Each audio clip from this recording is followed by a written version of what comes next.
खऱ्या अर्थाने कार्यक्रम आमचे भारतीय जनता पार्टीचे उपाध्यक्ष संदीप माळीजी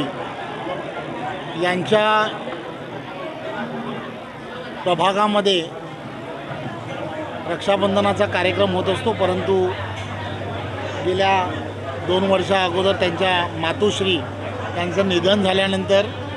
हा कार्यक्रम पार्टीच्या सर्व महिला आघाडीच्या सर्व पदाधिकाऱ्यांनी ठरवलं की आपण आपल्या कार्यालयांमध्ये नेहमी करावा, म्हणून गेल्या 2 वर्षापासून सातत्याने पार्टी कार्यालयामध्ये दोन्ही बाजूला पूर्वेला आणि पश्चिमेला भारतीय जनता पार्टीच्या विचाराबरोबर जोडल्या गेलेल्या सर्व महिला आणि भगिनी या सर्वजण नेहमी येत असतात आणि रक्षाबंधनच्या निमित्ताने